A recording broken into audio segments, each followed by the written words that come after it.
In early January, fasteners distributor and manufacturer Optimas Solutions, number 20 on ID's Big 50 list, announced that it had completed a comprehensive refinancing of its debt structure that positioned the company well for long-term growth.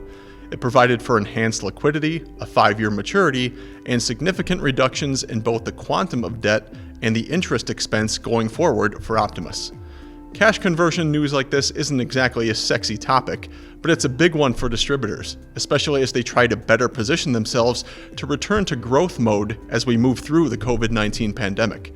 In this episode, I speak with Optimas CFO Jim Japczyk about the importance of cash conversion for distributors, especially in the fastener space, and his advice to other companies. All right, Jim, you're here to discuss the topic of cash conversion and how important it is in the fastener and distribution spaces. Can you explain or tell us what you mean by cash conversion and how important is the practice in these sectors? Yeah, absolutely. So when we talk about cash conversion, we're talking about the beginning, I guess, of the purchase of inventory. Once a distributor receives inventory from the manufacturer, the clock starts ticking, right? And usually you will get, hopefully with a good relationship with your vendors, a decent amount of time to pay. So you get some credit extension in that regard.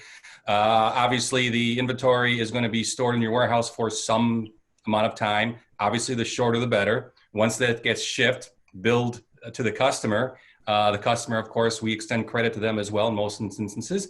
And then we finally get the cash collected. So it's that time frame from when we first receive the material, including logistics, handling, storage, until we get it in our customers' hands, and then we get paid. That's the cash conversion cycle. All right. What would you say is the best advice you could give companies in the distribution arena on how to make cash your ally and not your enemy? Sure. Well, it involves those 3 steps along the way, your relationship in terms with your vendor, how long or how short of time you have to hang on to the inventory, and then your credit terms with your customers. So what I'd like to always think of is the golden rule with respect to vendors and customers. And I want our suppliers, our relationship with our suppliers, I want to be treated equally with them just as much as I want our customers to feel that we're treating them equally. So what that means is I'd like to get the terms married up to be as close as possible to each other. Anytime we have a disconnect and you've got a supplier who's got, let's just call it a short leash, very restrictive terms, and you have a customer who really wants extended terms, obviously that's not good for your cash conversion cycle. So you're out of pocket with your cash for a lot longer period of time than you would really like to be. So in summary, it's we're all in this together. It's all about relationships, and as much as you can have a great relationship with your vendor, great relationship with your customer, up and down the supply chain, that works out best for all 3 parties involved. All right, wrapping up. In the distribution world, companies have to be very careful about tying up too much cash in inventory. So how does one juggle this very fragile situation? Yeah, so that's a great word, juggle. Sometimes it does seem like that. Really, I'm going to make a very simple, create a very simple solution here, but really it does come down to communication. How well are we dialoguing with our customer, number one, in terms of their demand?